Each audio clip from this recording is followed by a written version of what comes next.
Hi, and welcome back to Early Retirement Roadmap, the show that helps you plan for and thrive in early retirement. I'm Mike Upland, and today we're addressing something that hits close to home for so many retirees. The biggest financial regrets people have after they've stopped working. If you're approaching retirement or already there, this episode is for you. We'll unpack 5 of the most common missteps retirees wish they'd avoided. And stick around until the end. The final regret is one that's often overlooked, but can seriously affect your retirement lifestyle. Before we dig in, please remember that this content is based upon my research and experiences and is for educational purposes only.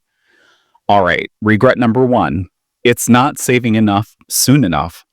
According to a 2024 Transamerica Center study, a staggering 76% of retirees wish they had saved more consistently during their working years.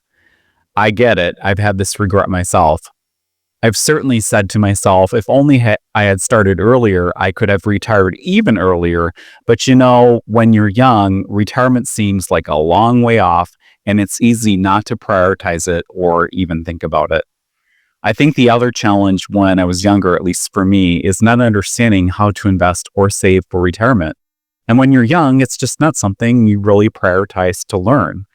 I also didn't have anyone to teach me. My parents never invested in the stock market, so didn't have those skills to share with me. But you can bet I'm sharing those skills to my daughter so she understands how to invest.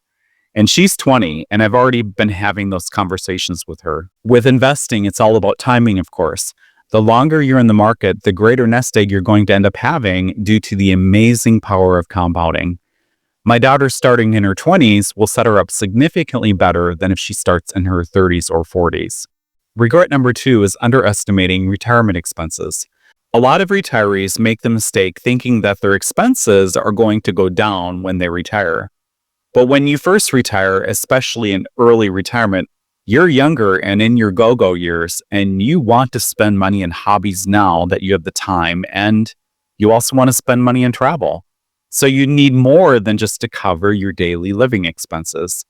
In fact, a Fidelity article in November of last year says to expect to spend 55 to 80% of your current income annually in retirement. Regret number 3 is not planning for healthcare costs. We all know that healthcare in the U.S. is extremely expensive.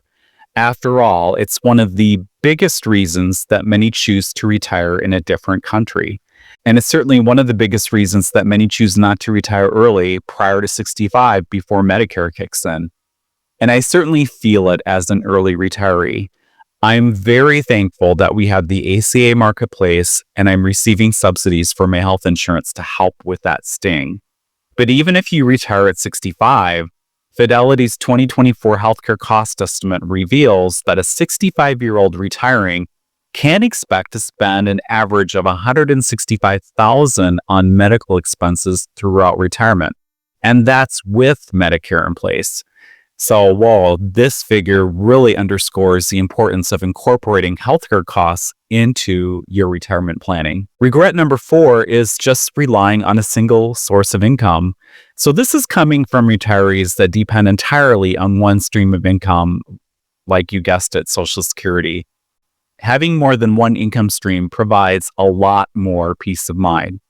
Some examples of different income sources. There's investing in stocks, of course, and dividend-paying stocks are great as the dividends provide income, but also growth.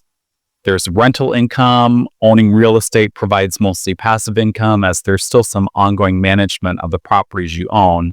But to make investing in real estate pretty much completely passive, there are also REITs or real estate investment trusts where you can invest in real estate portfolios without having to manage the properties directly.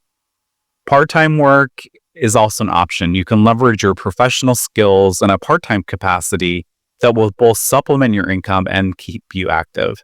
Regret number 5 is not seeking professional advice. Let's face it, navigating retirement finances can be complex, and working with a professional can help you to see and think of things you hadn't thought of or missed. For example, factoring the rising costs of healthcare and inflation, and unfortunately, healthcare costs rise higher than the typical rate of inflation.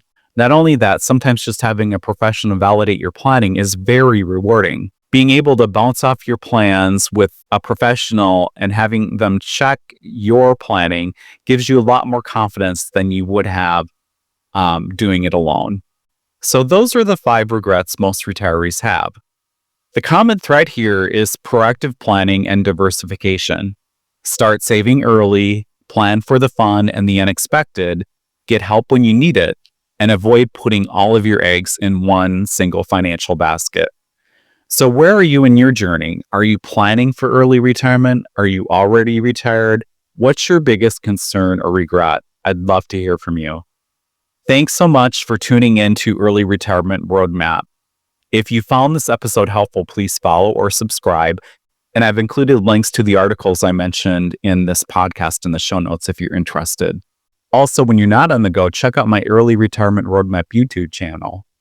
I also have a brand new channel called Early Retired and Real, which is all about my personal stories and experiences as an early retiree. So if you're planning on retiring early, you get a sneak peek of what it's like. Or if you have retired early, just watch to identify with someone going through the same experiences. So until next time, take care and make the most of today.